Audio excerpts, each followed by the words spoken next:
It's a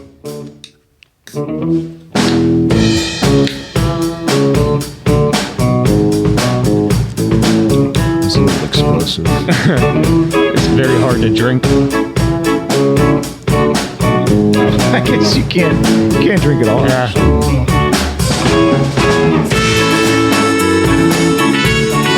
Welcome back, everybody, to the YINZBOYZ podcast. Welcome. For the first couple minutes here, I'm going to have a little muffled voice, and there's an explanation behind some of the stuff that we're wearing right now. A gift from our guest today. Yes. Mr. Kuo. Mr. Kuo, we're going to get him on the line here real quick. First of all, before we do that, 412-613-1116 is the YINZBOYZ hotline. YINZBOYZ.com. The real YINZBOYZ@gmail.com. Instagram, Snapchat, TikTok. All the above. Social media. And before I go on, I am you got to take it off. Yeah. But it looks it's so good, dude. I love it. We're going to hang it up here. Like I said, the coolest shit. Anyway, so we're going to be talking to a local artist today, Mr. Kuo, from Pittsburgh. We kind of met him through Mick. Like I think Mick's shot some of his work. Yeah, I believe, if I understand correctly, and we can find this out as soon as we call him in, but he's more on the artistry side than the photography side from the other folks that we talked with. So. Yeah, definitely more on the graph side of things. But got some really cool shit. Like I said, these hats we're wearing. Oh, yeah. Well, let's call him in because we can thank him for it. Yeah, thank him. We'll talk about it here a little bit. Let's get him on the horn here. Okay.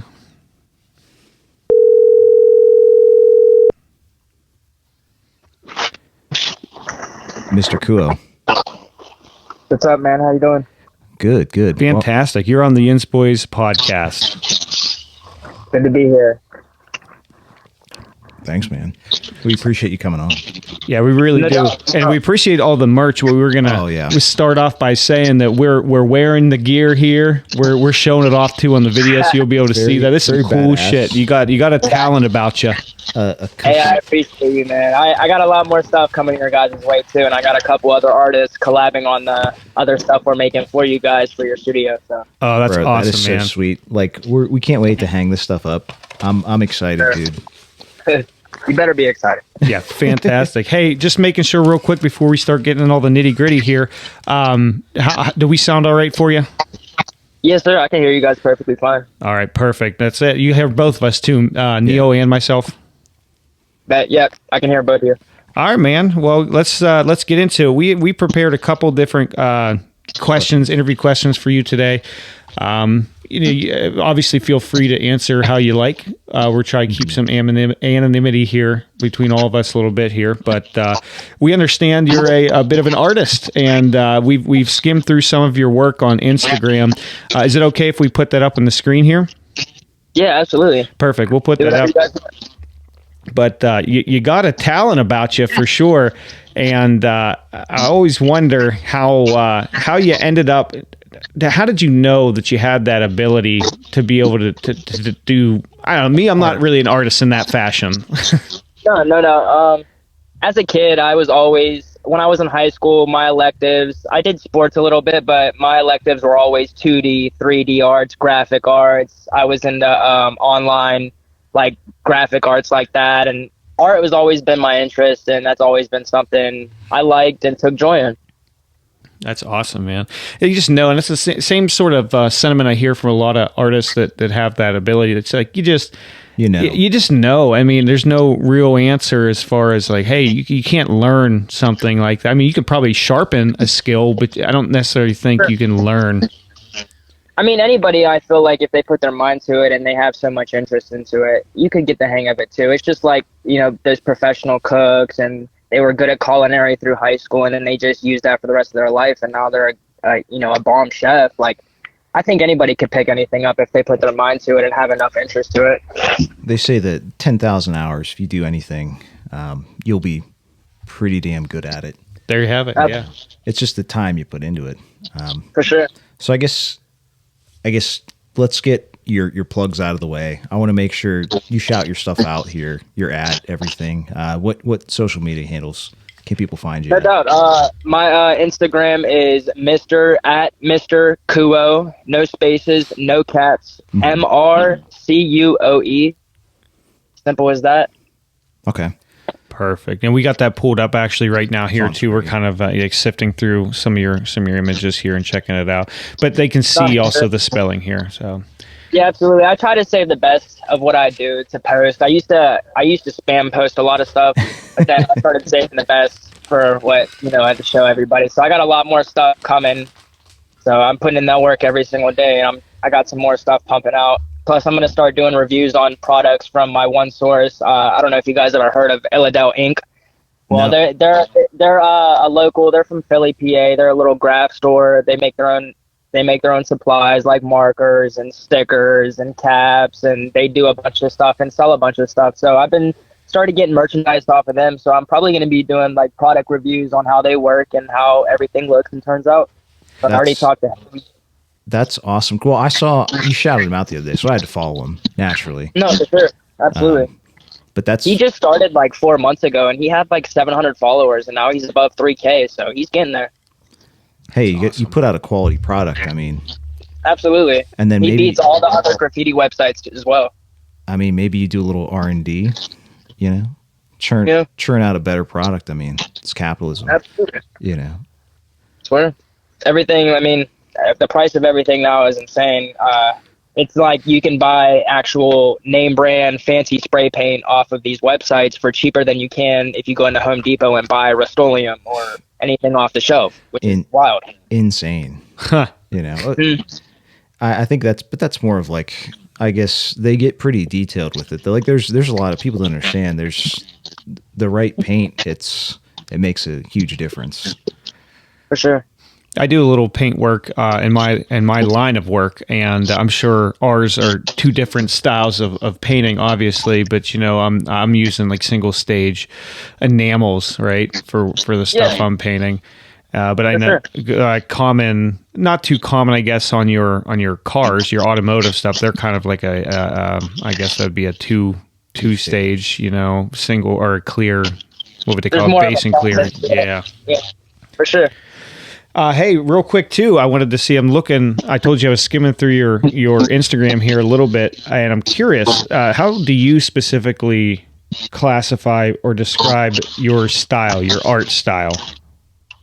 Well, I mean, I've been doing graffiti my whole life. When I was a kid, I was that kid that always got in trouble for having markers and writing on the wall, and I just never grew up from writing on the walls as a kid in general. So, but I could say that about 2 years ago from now, is when I started taking it more serious, as an adult, and painting freights to painting anything I can do just to get, visuals. And then this is the first time ever in my life where I actually met other graph writers that are older than me. Some of them are older than me that are doing the same thing. And it's really a lifestyle once you make it into it. And it's something that I've always escaped to if I was having problems.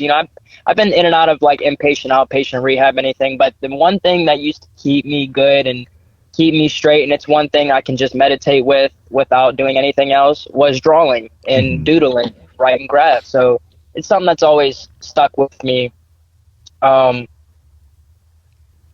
So, I mean, my style, it's hard to really say style because I have so many more years to put in this work. And I see, yeah. 5 years from now, I could be a lot better and seeing these crazy cats that are doing murals and everything like that. I say I got a clean style now. I just started, so I really can't describe my style because I can't put a name to it. I'm good at bubble letters, if you would say, better than anything ever. I see really that. Good at bubble letters. Yeah, I was going to say some of your bubble work is very on point. For sure. But if I could sit down and show you my sketchbook, I got tons of other stuff where I'll pencil stuff and sketch stuff, and it's nowhere near bubble letters. It's just I haven't put my mind to it to put it on a wall yet because it's a lot more. It's a different process. I see. It's not just from paper to the other medium. It's not a clean transition. It's absolutely. I mean, I'm sure you know. I don't have to tell you. And it seems like a lot of this artwork too starts at home. You're not practicing out on a wall, right? You're not practicing somewhere else. You're kind of perfecting your art in a notebook.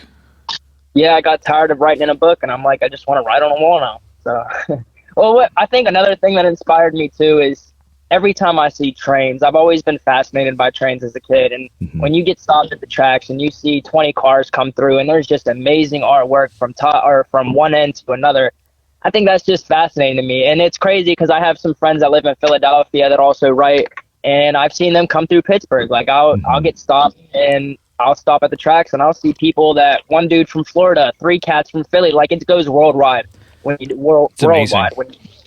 Absolutely. That's what Mick was. Mick had mentioned that the whole. I mean, trains go across the whole of the United States. They go everywhere. You know. Yep. So you're I've seen people from Cali, Florida, Philly. It's crazy. Yeah, it's just the idea of having your art be mobile and it's coursed on people no matter what. Like it's such a cool way. It's such an old timey even way of like a grassroots way of moving your art. You know? Oh, for sure. Because I mean, you have two different really types of graffiti. I mean, three.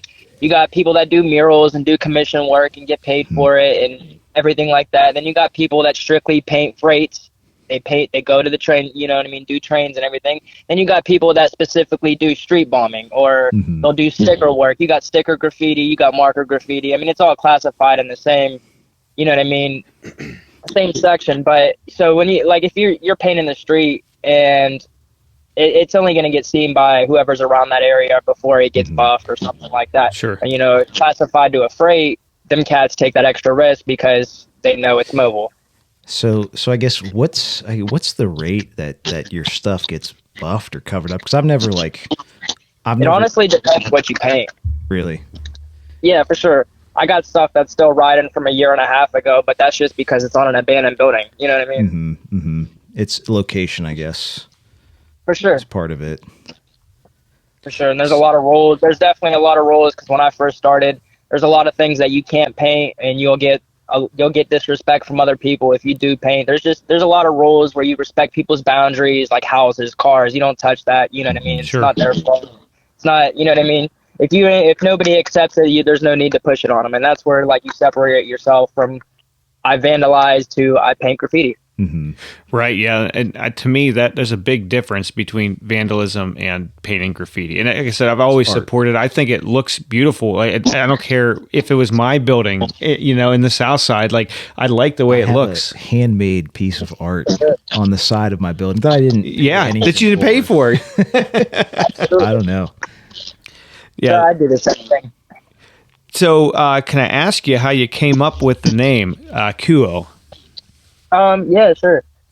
So at first when I started writing, I was writing slow, SLO, and I met three other writers that wrote something similar to that. There was a SLOW here in Philly. There was a SLOE, and I just wanted something different because I knew if I wrote this and there's four other people writing something similar, I wanted something different. So I took all the letters, I wrote the alphabet down on a paper, and I picked the letters that I do the best at. And then I took four letters out the alphabet, and I started putting a bunch of random words together.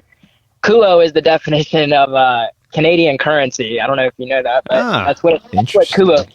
But I've never seen anybody write it. I've looked it up a million times from different countries and everything like that. Nobody has their hands on it, so I grabbed it and I found a flow to it, and that's what I've been putting work in with. Nice, man. That's recognizable. There's no doubt in anybody's mind that that's your name because there's nothing close to it. For sure. I have a lot of people that mispronounce it or they don't know how to say it, but that's why I have my abbreviations on my profile. So you can kind of read it and be like, oh, sound it out. It actually, I was talking with Neil before the mics heated up here. I was like, how do you say that again? I was really trying to, like, I didn't want to botch it either, Yeah, you're good. You're good. I've had people call me QE. I've had people call me Kuo, but with a longer O. I've heard a bunch of different funny stuff, and it's no big deal. I mean, as long as you read it. I mean, I got up, I did my point. You read what I put on the wall, but you know what I mean. That's how you say it, Kuo. I mean, regardless of how you pronounce it, you recognize. Hell yeah. Yeah. So you find yourself I imagine, in abandoned places, right? You find yourself in places normally where you're not easily seen, or at hours of the day where you're not easily seen. Have you come across anything, an encounter or something specific or that sticks out to you as maybe a dangerous situation or a scary situation, paranormal? We've been asking a lot of these other writers the same thing. Paranormal wise, I've been in 2 abandoned mental hospitals. You know, there is some creepy stuff like wheelchairs in the middle of the hallway and sounds. And I usually go with another friend or so, because going by yourself is just ballsy. And, Sure. you know, if you get hurt, you're stranded, you don't have no help or whatever. But not necessarily like the paranormal stuff. Like I've came into situations where like I've painted under bridges and there was homeless people and they were on something and they were like, "What are you doing?" And they claim that as their territory. And I'm just like, I'm just painting. Sure. And they're not on the same level mentally at that moment. You know what I mean? Because they're on something. Now you don't know what they have. They could have a knife. They could have a gun. They could grab me, torture me, tie me. You could. Who knows? It's crazy. Well, now there's situations like that, absolutely, where it's risky, but I'm just like, okay, let me get my stuff done, and that's how you learn to go faster and go faster. It's just like if somebody spots you like a Karen or something, you know, let me get it done, and then I'm on my way. Yeah. so that's, I guess that is part of the game, is if you're throwing something up, it's got to be quick. Like, Absolutely. it's speed and efficiency and doing it well. So Sure. I guess, how do you practice that? How do you get better at that, I guess, besides just doing it? Anytime I'm bored, I probably got 60 sketchbooks in my room. Anytime I'm bored, I used to play video games a lot, but I really fell out of that. But anytime I get off work and I put the kids to bed and I have peace and quiet, I make a cup of coffee, grab me a little J, and grab my sketchbook. And I just do it over and over again. And it just, there's times where I'll close my eyes and I'm just sitting in a seat in my car and I'm just doing it on my center console in imaginary lines, but I can see it. You know what I mean? Mm-hmm. So And people that piece and do wild style. I've seen guys do wild style, like crazy murals. It looks like a mural, but they did it in 30 minutes. They were in and out. But they've done it so much and so long that it just becomes fluent and easy. Muscle memory. I will say, because I know there's like live action, like time lapse stuff that people have done. For sure. And it's like you see people's movement of their bodies, and it's so deliberate and like intentional. Like it's really quite a beautiful art form if you Absolutely. look at it that way, you know? Absolutely. I follow people on Instagram that actually paint real murals of like animals and stuff, and painting a whole side of a water tower. And it might take them 3 days, but from top to bottom, full detail, full color. They've been doing it their whole life. So, I mean, I'm guessing that's why they get it done in 3 to 4 days. Mm-hmm. They get paid for it. Speaking of having to be fast, you know, and doing this, have you came across any, I wouldn't say now, we just obviously talk about paranormal and whatnot, but have you had anything... Johnny Law. Yeah, like any police intervention or wildest story maybe like during one of these sessions? Yeah, I've ran into a few incidences where I've had Karens come out and they're just, you know, it's vandalism. I mean, they're not wrong. It is vandalism. Not everybody's going to see eye to eye. I mean, there's people that believe in addiction is a disease, and it's not. You know what I mean? So that's another argument, but it's the same concept. I haven't really, thank God, I haven't really ran into any police encounters. You know, there's times that I'm in the train yard, and you know, the only thing about train yards is you have workers that work all night, right, and they'll check rates because they gotta look for train jumpers and squatters and stuff like that. Now, you know, I've had a couple incidences where I've seen lights and they seen me, and I had to just pack my stuff up and start walking the other way. Mm-hmm. There was this one time I was painting a tunnel at 12 in the morning, and it was a train tunnel, so I went to the middle where there was some free room, and I started painting, and you can see the street lights from left and right, like at the end of the tunnel. Yeah. And it was completely quiet. You could just hear drips from whatever conversation was inside the tunnel. And there's times like that, it is scary because I don't know if there's a homeless person like down a little bit more. I'm just trying to paint, get in and get out. Mm-hmm. Sure. But there's times where I had this one time where I was painting. I was basically almost done, and out of nowhere I look right and I see headlights coming towards me through a train tunnel, and I'm like, it's not a train because you can hear a train a half a mile away. Right. But I just look and I thought I was just like tripping, and I'm like, "Yo, what is?" And I looked and looked, and the headlights just kept getting closer, and I'm like, "Oh shit!" I grabbed my bag, took off the other way. These utility workers or yard workers chased me down the tunnel, and the only reason they stopped is because I jumped over the tracks, and they're not going to take their truck over the tracks. So Did they I'm have? gone. But yeah, that was a heartbeat moment, for sure. I bet. Did they have one of like? Because I know I've seen them drive the trucks that have the wheels on the tracks. Oh, that like, connected track and stuff. I've seen that before, but I've never seen it in person. okay, I wasn't sure if that's what they were chasing you on or whatnot. The tunnel was completely dark. I mean, I didn't really look for cameras. I didn't really care. The whole tunnel was blasted out, top to bottom. Like, you know what I mean? There was space in the darkest spots because nobody wanted to walk in there, like all like that. But I guess they have to have that equipment somewhere because there could be a drunk person, a suicidal person, somebody on the tracks. Just like if you're walking on the tracks and you hear a train coming, we try to take cover and, you know what I mean, just not even say hi. You don't sit there and wave because at the end of the day, they have to do their job and they're going to have to call it in. They're not going to stop the train. They're going to keep going, but they're going to make that call because they seen a person on the tracks. You could be a suicidal teen. Sure. You could be drunk. You could be high. They don't know what's going on, but they're definitely going to prevent a big accident from happening if they have to. So it's best you just not even look at them. Absolutely. Yeah. No doubt. Keep yourself concealed. So absolutely not. I've came across stories where other people have told me they're cool with train conductors and they'll wave to them as they're painting. It's different everywhere you go, but at the end of the day, people got to do their job, and they're not gonna. If something happens on their route and they didn't report it, that's their loss, and they're gonna be screwed. So everybody's gonna cover it. So I guess with that being said, too, then do you have a favorite spot? And you don't have to be specific or anything, but do you have something you can kind of describe would be your favorite place you've been to or you'd like to return to? I'm trying to think. There is a spot. I used to live in Cleveland, Ohio. I lived there for about 2 years, and I did a little bit of work out there. There is a lot more abandoned structures, and I feel like urban life in general, like city life in Cleveland, Ohio, than there would be in. It's basically like Philadelphia.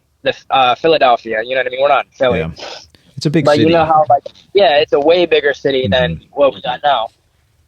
There is a couple spots that are out, and I don't know if you ever seen those viral pictures of the Miami towers that got blasted out, and they top to bottom. And then they started putting fences up because people were writing all over them. Those big towers tagged up. I don't know if you ever seen those. I know what you're talking about. I'll have to look There's that a up. couple I'm not places familiar. like that downtown that I have been inside, but I didn't go all the way up to the top floor. But if you usually, when you go to the tallest floor, that's where the more room is, like free canvas, because there's not a lot of kids that are going to climb all the way to the top. So that's an experience I definitely want to go back and endure. So I definitely am probably going to go back to Ohio, and that's more content to be made. So I personally am a FIFO, a fucking idiot from Ohio. I was born there. Somewhat familiar with Cleveland. Some of my family lives up there. It's it's an interesting city. Most definitely. Very. I know. It's probably like one of the most dangerous cities I've ever lived in. It's definitely. It is a rough town in some spots, but it's even my cousin went to school down there, and like people would get their ass beat like on campus because it's right downtown, and like nobody. There's no. I'm no sure repercussions. There's like, anywhere you go, you're gonna have problems. You can have problems in the suburbs, just as maybe not as much, but anywhere you go, honestly, that's the way I've looked at life. Absolutely, you got to keep your head on a swivel everywhere. Like you can't, especially your head on your shoulders, be on your toes at all times. I got children, so I'm always very aware, and you know what I mean. It's just the same thing with people. Like you can meet a million people, and everybody's gonna have a different personality. Some are real, some are fake, but you got to weed them out. Got to figure it out. Who is who? I think that comes with age and like wisdom. Like that's as you get older, it's easier to weed people out. Like you can see the bullshit from further away. Absolutely. How old are your kids? I have a 5-year-old, a 4-year-old, a 2-year-old, and a 4-month-old. So you are busy. Yes, I am. 24 with 4. Oh my, yes. Jeez. I have a 4-year-old, but that's it. So I feel your pain. One's tough enough for me. For sure. I mean, honestly, having kids is when I had my first child at 19, and I've learned a lot of stuff between having kids, and it helped me grow up a lot, honestly. Like, they're my eye openers, and I want to give them everything I didn't have as a child. You know what I mean? Absolutely. And you know what, man? Like, you got other lives to worry about now, so it changes, like you said, changes your dynamic of everything, or your perspective on things too. So that could be a good thing. I don't like when people think that, like, oh, I had whoopsie babies, and it's a detriment. You know? I wish I could have 10 kids. Sure. Yeah. You know. Yeah. If I had the funds, the money. I was gonna say, there's some people that can't even have kids. You know what I mean? Right. So I'm forever great. You know, there's moments where I'm like, dang, you know what I mean? As a teenager, what the heck was I doing? But at the end of the day, I feel like that's what my plan was. That's, you know what I mean? So, for sure. And it's not stopping you from doing the things you love. Absolutely. I'm not going to run away from anything. I was raised in foster care basically my whole life from 12 to 18. So, you know, I've met a lot of kids. I've heard a lot of stories. I used to think my life was hard, but I definitely met a lot of other kids that had a lot harder life, lost their parents at age 2, 3, 4. It's crazy stories. So, I mean, and that really helped me out as an adult too, because not everybody's going through something worse. You might think you're having it bad right now, but I'm having car problems. But there's some people that don't have cars. You know what I mean? Right, So it's yeah. there's a thought process that goes to that. Yeah, everything is relative in life. Yeah. And the sooner people realize that the world doesn't revolve around you. Yeah. Like it's everybody is dealing with their own shit. Like just Absolutely. be nice. Chill out, guys. Be nice to people. You know what I mean? Like the golden rule, because everyone's going through some shit, just on different levels of it. Sure, that's always been my rule. I always give respect first and hope to get it back, but if not, that's where I cross lines. You know what I mean? Every man should be like that. For sure. Absolutely. I agree. So I gotta ask, do you have a favorite artist or somebody that inspires you, maybe a crew or something? I don't know. Yeah, absolutely. I got a couple listed off, but I took a bunch of notes.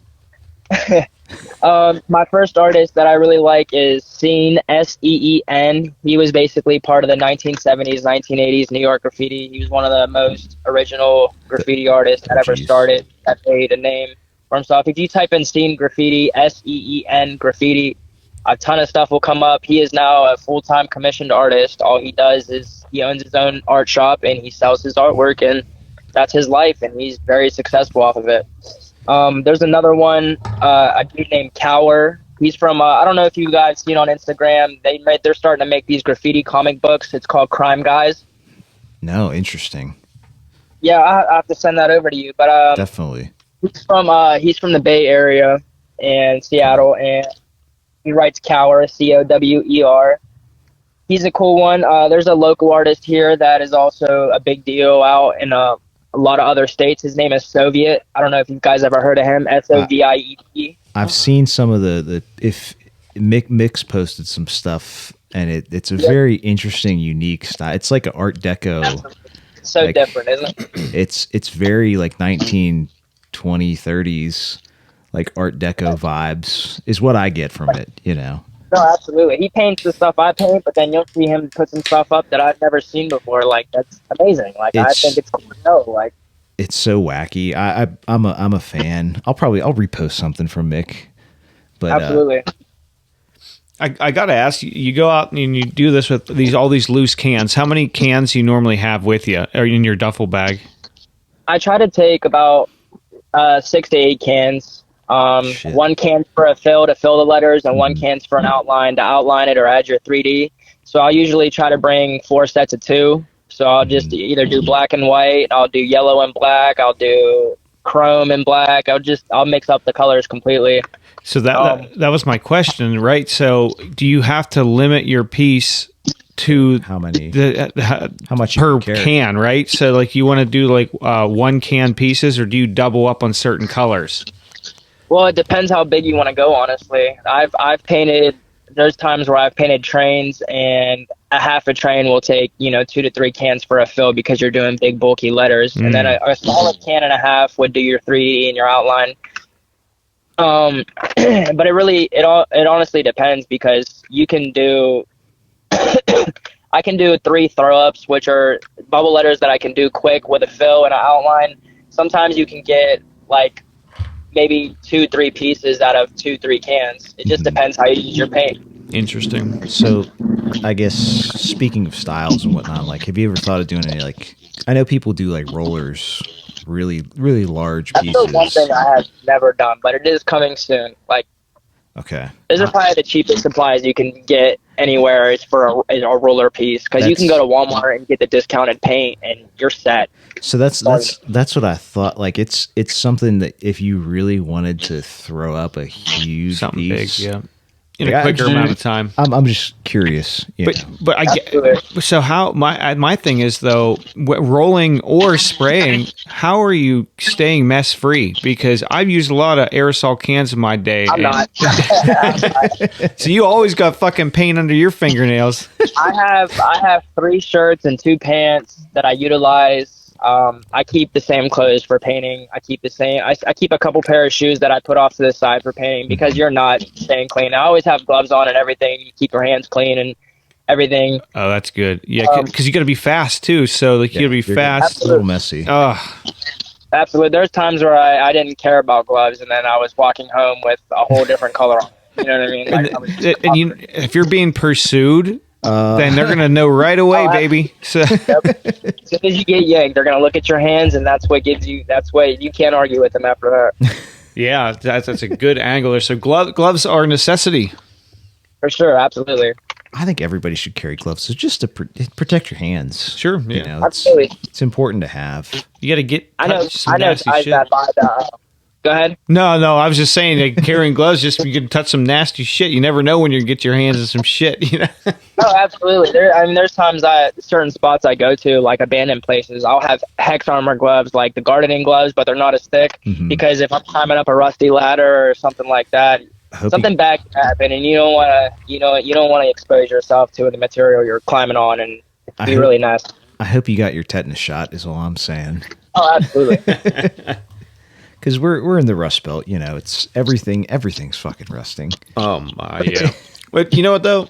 I mean, some people hate the look of it. It's beautiful. But I think it really is. It's like Americana. You know what I mean? Not the same style of Americana, but a new style of Americana. It's just like the slow decay, you know, of the Northeast. No, absolutely. Honestly, the best time to paint is out of the whole year. Other writers would probably agree with me. Some would disagree, but wintertime is the best time. Interesting. I thought that would be so. Because I've thought about this before. I would think like maybe springtime, autumn time would be best from a temperature perspective, from the cans and like a flow rate. Oh no, yeah, for the paint, absolutely, that's the best time because the paint's loose, it's easy to mix. There's little different techniques that you can take. For instance, I'll grab 4 hand warmers and I'll stick them in my backpack as I'm walking through the snow and stuff like that and being outside, because once that paint gets cold, it gets thick and then it sprays out like silly string. So you don't want that. And there's times that I've gotten rubber bands and I've taped a hand warmer to the can as I'm using it, and it works just fine. There's little techniques that you can use. So I guess from a gear perspective, what's your preferred cap, I guess, for a can? My preferred cap, I started with them on, I don't know if you guys heard of the brand Montana. Yeah. Yeah, they sell a lot of different paint. I started with their cap system, but then as I met other writers and everything like that, I started using a lot of New York fat caps, which they're called Lego New York fat caps, and they look like little Lego pieces.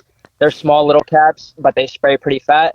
And then there's also a cap called an Astro fat cap, which it can empty out a can in damn near a minute and a half if you're.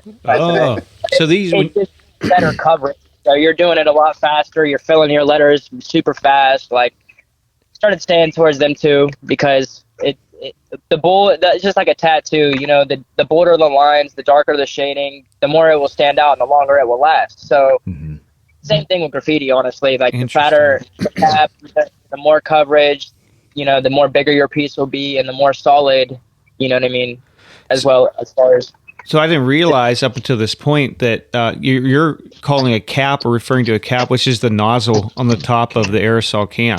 So I didn't know that they made different options you can buy. Are they disposable or can you clean them and reuse them? Yes, actually, because I used to buy a bunch and throw them away, but then I had a couple other people teach me that You can either take acetone, let them soak in acetone, which is like a paint thinner, and you can reuse them like crazy. Or when you're done using, the moment you run out of spray paint and the moment you finish the can, you turn the can upside down. There's still air in it, but there's no paint coming out. So if you turn the can upside down, it will push that air through and you'll clear it out. I've been using the same 2 caps for the past 4 weeks, and that saves me crazy amounts of money because if I'm not having to put out anything and I just have to keep reusing it, then I'm just saving money in general. I mean, that's awesome. You heard it here first. Yeah, Save there that you money. have it. Yeah. Is that the now these caps? What's the average price? I'm sure you can go from brands here and there, but on the average, what's one cost? For a pack of like 30, you can get them for like $15. It just depends, honestly. Okay, not too bad. Now, you said using acetone, so that's actually like nail polish remover, as a matter of fact. So, are they made of plastic, or are they have different grades? Can you get metal caps for them? I've seen metal caps. I'm not sure. I've never used one, so I can't really say how long they last. I'm sure you just gotta clean it and maintain it. But most of the caps that you get your hands on are like a hard plastic. So interesting. Yeah, I was surprised that the acetone holds up to that plastic, but I don't know. I never tried it. Yeah, well, I've seen people try to boil caps. I've seen people try to. It's just like cleaning your water pipe. You know what I mean? So I know that works as well, but as long you can't boil plastic. So yeah, acetone or honestly just clearing the cap out with air. There's people that have an air duster and you get that little straw that connects to the nozzle. You can blow stuff out that way. It just all depends. Huh, that's cool. I mean, learned something here. I never would have thought about that. When I look at these graffiti pieces, I always thought that, they got whatever cans, they got a hold of and used the nozzles or the caps, as you referred to them, as they come. But how is that possible, right? Because you can't get the shading right or the lines right or the sharpness Yeah, absolutely. Every cap has a different length. Every cap has a certain... There's thin caps, fat caps, ultra fat caps. It just depends on how big you want your lines. Huh. So I guess I've always wondered this. I don't know if people do it or not, but like, do people do prep work to a surface that they're going to paint just from because Ken can speak to it. Like if you're painting something, like prep work is the most important part of painting something. Absolutely. There's times that I've been to spots and the wall is covered by brush. So I'll take a minute and hack everything down. So that way when I'm done, everybody can see it. You can prep the wall like that. That's another way of prepping the wall. But mainly important when somebody preps a wall, it's mainly if they're going to do a roller, because when you're laying that paint on there with like a roller and you want to make it stick and you want a solid like streak to go down. You know what I mean? You don't want anything to be streaky or streak. But it's a solid line basically. Yeah. Huh. So I've seen people wash walls and brush walls down because there was stuff on it. Because if you lay that roller on there and there's like stuff on the surface, it's going to get in your paint if you stick it back in the pan, or it's just not going to stick well and you're just going to be annoyed doing the same line over and over again trying to get it to stick. Mm-hmm. That's always something I've been curious about from just a painting perspective, Yeah. Yeah, like for us, like we're using clean rooms, tack cloths, like everything's, down to a science, but again, different application. Absolutely. It all depends. Yeah, that's something, man. So just like the weather has a big thing to do with it too, because I've tried to paint in the rain. I've tried to paint a wet wall. It doesn't work as well. The paint will stick. It will just drip. There's times that in the winter time, it also depends what temperature your paint is too, because the more colder the can, the more thicker the paint comes out. So I've seen paint like give me problems sticking to a wall just because the wall was cold and it was snowing outside. But if you go outside like a day like today in the summer, 9 times out of 10 that wall is going to be dry. It's going to be not moist, but you know what I mean, dry, so that paint's going to stick immediately.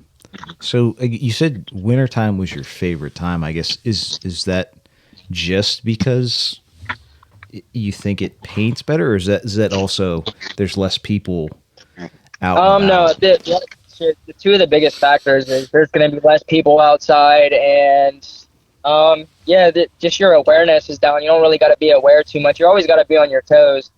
But I don't know. I've always been a fan of the cold. It's not, and there's some people that don't like painting in the winter just because they have to prepare their cans and make sure the cans are warm and stuff like that. But I don't mind it. As long as you know what you're doing and you got the materials to do what you have to do, you're good. Did you say you use hot hands and tape them to the cans? Yep. Or rubber bands work the best because sometimes the tape is shitty. Ah, awesome. Yeah, I mean, those hot hands, we use it for multiple things across the board, not just putting in your gloves in the winter. I mean, there's using for your sighting your thermal. Yeah. You know, they're a great little invention. I'm glad that they're around here because I have a pile of them in my house for wintertime for a multitude of reasons. For sure. Yeah, so I mean, you don't got to be aware as many people in the wintertime. A lot of people are in their house getting cozy. They want to drive to go home or go to work. Not a lot of people are strolling up and down the street or running on the trails or fishing or, you know what I mean? So a lot of things you don't have to worry about. It's more like a relaxing time to paint. But you always got to, you know, be on your toes because there are other people that, you know, are out there. So, yes, I don't understand, like, who, like, if you're, so me and Ken like to fish. If we're fishing fishing down on the river and we're under a bridge and somebody started painting, like, I don't give two shits about that. Mm-mm. Like, why would that affect me, or why would I don't care. Like, that's absolutely, that's the same thing I would say to myself. But then I think about, you know, in their point of view, where if people community workers have to go down there and buff it, there's a chance that area has to get closed down, or you could just ruin the spot, you know what I mean, regardless of fishing or painting. I guess, yeah, that makes sense. But, like, technically, you're employing people. Somebody has to get paid to maybe unless do something. You're stimulating the economy. I've seen my work come across a couple community workers. There's a couple Pennsylvania community workers YouTubes, and they vlog all the stuff they buff and everything. And I've seen my stuff go across quite a few times. That's badass. That's why I heard the term Cooey. They're like, we don't know who this dude Cooey is, but he's starting to pop up a lot around this area. That's awesome. That's a little bit of fame, man. It's like that, 15 minutes of fame. I was like, I did my job. Keep them coming and go back to the same spots, make them work for it. Well, I mean, it's just like if you are fishing, and I know you guys, like, there's certain times where, like, if you know a good spot, you're not going to tell a lot of people because that's more lines of water. Mm-hmm. It's like blowing a spot out. You got the same terms with graffiti. Like, for instance, there's been times I've been in abandoned churches, and the inside is painted top to bottom. It's been through. It's not really an urbex scene. It's more of a graph scene now. Mm-hmm. But there's not one drop of paint on the outside. Why is that? Because this moment you put paint on the outside of that church, it's going to blow the spot up, and they're going to shut it down and re-secure it and everything like that. Ah, interesting. So it's like same thing with fishing. You know what I mean? You don't want 10 assholes casting next to you because, you know what, this is not, you know, fun. You know what I mean? It's true. Oh, yeah, we're definitely defensive of our spots, for sure. Oh, I mean, it's... So from that perspective, I guess, I mean, we talked to Mick a little bit about this, but there is kind of, I don't want to say turf, but, like, there's some sort of territory, quote unquote, I guess people have, right? Yeah. Like, yep. And the other question I had, and I asked the other fellas this too, I believe, but the gang affiliation, are you able to easily tell between, like, a gang type tagging versus... Yeah, absolutely. Yeah, okay. Scribble, scrabble, or you can clearly read it, but you'll usually see that stuff come up when you're in bad neighborhoods, like dark neighborhoods, you know what I mean? Okay. It wouldn't be necessarily all graffiti. It would be, you know what I mean, people saying what they have to say, but it will be in regular letters or, you know, some form of style, but it's not graffiti, you know? I mean, it's graffiti, obviously, in the law's eyes, but it's not you can definitely tell. It's not writing. It's not paint. It's not art. It's clearly designating a message. Is that what you're trying to say? No, absolutely. They want you to read it. They want you to understand it, because if they're trying to claim a turf, you know what I mean? That's the point of them putting it up there. I see. Interesting. You know, maybe that's a lot of the after school special stuff that got pushed down your throat, you know, in the early 2000s, you know, late 90s. But, like, you see graffiti and immediately the average boomer out there says that's a gang affiliation. Yeah, some people won't say there's a difference, but you know, you got people that paint dicks on the wall, and you got people that paint murals, or just nice stuff in general. So separate that. But there's some people that's like, it's the same shit, and it is. It's all vandalism. It is. I'm not gonna narrow that down, but there is a difference in our eyes. You know what I mean? I think so. I agree with you on that. I mean, don't get me wrong. I like a well-placed dick every once in a while. You know, a spray-painted dick. It's funny to where some of these people put these things, but. Or just like there's times I've came across spots and there was a lot of racism stuff, and I would cover. I like to cover up. There's like a lot of homosexual stuff where people would just make jokes about fat people, homosexuals, a lot of different stuff like that. And I don't judge anybody for who they are. You can live your life the way you want to. You know what I mean? As long as it doesn't affect my life, so I'll cover it up. I hate seeing like racist stuff and everything. That's awesome. That's like a little bit of like vigilante. Yeah. Well, I mean, Absolutely. It's something like I just don't get why people like, bro, just live your own life and just like I think we're kind of. I mean, I don't want to speak out of both sides of my mouth, so to say, but like, if somebody wants to be racist, go ahead and be racist, but do it publicly so everybody knows. That way we know who not to talk to. We can all shun you publicly. You know, like, I don't know. I mean, there's like you got people that will like come up to somebody and say whatever they please on their heart, and then you got people that are just as mean, but they won't tell it to your face because they're scared of the outcome and they're scared of what's going to happen. That's the thing. If everybody was real, I think there would be a lot less problems in the world. Absolutely. Like you could even there's always going to be shitty people, regardless. But keyboard warriors, like Instagram, I've had people tell me my art's trash and I'm never going to make it anywhere and everything I put out is garbage, and I'm just like, thanks. You know what I mean? I'm getting better. I was going to say, that was my job. You're looking at it, obviously, so thanks. I just stumbled across my page. You clicked on my page, you know what I mean? That's what I'm saying. There's always going to be haters in every industry, everything. It's a human emotion, you know? Absolutely. Like I definitely fall victim to it on occasion. Like, I can't, I lived in Florida for 8 years, and I did surfing and skating for a long time in my high school, or basically throughout high school. Okay. And that was one thing that I always dealt with, is I was pretty crappy at surfing and pretty crappy at skateboarding. But once I started meeting people and getting better, I got really good to the point where I could hang out with a whole group of skaters, and I would be, you know what I mean, entitled in that group. But then you always have people that say, oh, you're garbage. Why do you hang out with him? Or why does he, you know what I mean? Same thing with dressing. People that they'll have $300 sneakers on their feet, but they'll have no car. You know what I mean? But you always got people that... That's true. To me personally, as I've gotten older, I liked having nice shoes as a kid and Jordans and Nikes and all that stuff. But as an adult, I realize materialistic things, it doesn't matter. It serves the same purpose. You know what I mean? But you will still always have people that will clown you. Why you get Walmart shoes? Why are you wearing Walmart Crocs? Why are you wearing a Walmart T-shirt? I just got this $100 polo shirt. And you're sweating balls in it. Like, you know what I mean? It's just it just doesn't make any sense. But you're always gonna have it. Yeah, I think if breaking away from I don't know, I fall victim to it all the time. But breaking away from materialism, I think, is like just understanding that it puts you a level above the average person, like just from a understanding how the world works, and like I don't know, reading people and stuff. You can tell when somebody's down to earth and like not a complete piece of shit. I don't know. Yeah. Real knows real. They might not be able to afford it, or they might have a nice ass SUV outside, but they're wearing crappy clothes. But the next person has $1,000 outfit on and he has no car. Exactly. Like you can never judge a book by its cover, I guess is.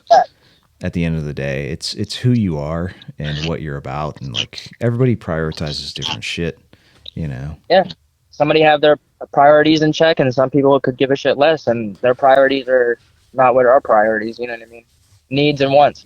Oh yeah, big time. There's like 327 million people in the United States, and they're all going to have their own perspective on life, on what things they want to do, which fork in the road they're going to take. And, some people may have general interests, but for the most part, we're all individual creatures, we all want to do what we want to do. So I think we just need to, as a whole, not have that notion of conformity, right? Absolutely. Anyways, hey, look, we're getting close to our wrap point here, but I do want to ask you something super important. Through all your experiences, all these places that you've been doing this that you love, do you have any lessons you can share with people, like something that, whether it be on a personal level or even on a advice level for people that may be aspiring to do something like you? Do you have any lessons you can share? Absolutely. When everybody starts at something, they're not going to be amazing at it. You know what I mean? And if you feel like you have an interest of putting up a can to a wall legally or illegally, hitting legal spots compared to hitting illegal spots, do what you love. You know what I mean? You only live once. Life is short. You don't know when you're going to go. You know what I mean? Mm-hmm. I feel regardless of having, like, back to the hater conversation, regardless of having a million haters and feeling discouraged from other people and everything like that, always continue to do what you want and always have a passion to it, regardless if it's wrong or right in other people's eyes, because it might be right to you, but it's wrong to somebody else. So, yeah, I mean, always do what you want. And if you put your mind to it and you really have passion in it, don't let other people bring you down. Just because you're bad now doesn't mean you'll be bad in 5 years. It might take some people longer than others, but you'll get it. And if it's for you, you'll definitely get it. But if it's not, you'll fall out of it and you'll find something else that you love to do. Life is short. Do what you love. If you have passion in it, stay with it. And you know what I mean? I love it, man. It's wise words. Honestly, it's and the realest thing is that life is short in the grand scheme of things. It really is. Absolutely. Do you have any last plugs or anything you want to shout out? Shout outs, anything? Yeah, I want to shout out, as you know, my Mick the Wrench, the special dude that holds a place in my heart. He's the reason I know who I know. He's the reason I basically found the scene here where we live. So I definitely want to shout him out. MICKDA Wrench, WRENCH is his Instagram, and he takes amazing pictures. He's definitely a good, solid guy. He's always been there for me, honestly. And then I definitely want to shout out Illadel Inc., ILLADELINK, Illadel Inc., and they are a small graph organization that are slowly trying to make a name for themselves. And the past 4 months, they have rise tremendously. So if you ever have a chance, definitely tap in with them. If you're interested in getting certain things for doing something creative that you want to do, tap in with them. But, I mean, it's a lot cheaper than the name brand fancy sites that you see. You know what I mean? So that's sure.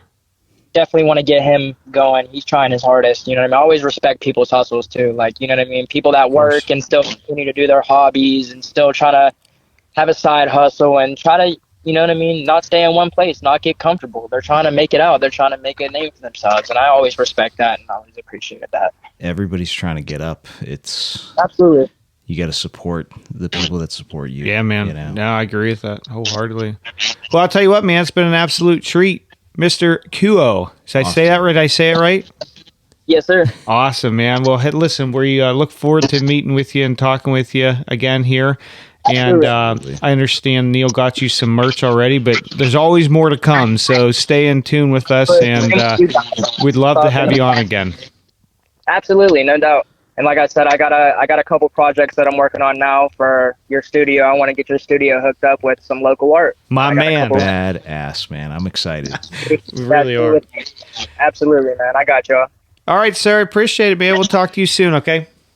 Yes, sir. Y'all be safe. Y'all have a good night. You too. Bye now. Thank you. Interesting guy. This is such a cool conversation. I tell you what, the more writers quote, or these urban explorer type artists that we've been talking to, man, they are really like, they're good people. Yeah, like this to the bone. Just good people. You can tell almost someone's intent just the way they speak, and the interests they have. What they do. This guy's not out there hurting anything, I mean, in the eyes of the law potentially, but he's not aiming to vandalize. Like, this is an expression of himself. Like, it's beautiful. Art. Yeah, I love it. But yeah, man, we'll have to get more of these guys. I'm taking a strange liking. I never knew this community was as big and deep and and strong as it is. It's a scene for sure. Man. I don't know. I'm excited we'll have him on again. Like I said, he shouted out Mick. Check our episode out if you haven't seen that one. But I don't know what else to say. Nah, man, I enjoyed it thoroughly. Let's make it happen again, man. This is our new thing. Let's get some more interviewers up here, or interviewees. I think it's good. We got Bill and Drew. We're teeing up at some point in time. Our paths will cross, Bill and Drew. If you're listening. We're going to make the date happen. Wife and kids on all of our ends. It's be just damned. yeah, be damned. They get in the way of everything, but we're gonna make it happen, and it's gonna be. I'm hoping the next couple weeks here. So, at any rate, don't forget 412-613-1116, the YINZBOYZ hotline for your calls, texts, and dick pics. Ken likes the dick pics. Yeah, I love them. YINZBOYZ.com, therealyinzboys@gmail.com, Instagram, Snapchat, TikTok, social media. I don't know what else to say, man. Check out Mr. Kuo. He's, like I said, I'm excited to see what he's got cooking up. You know. Me too. Yeah, me too. All right, guys. See you next week.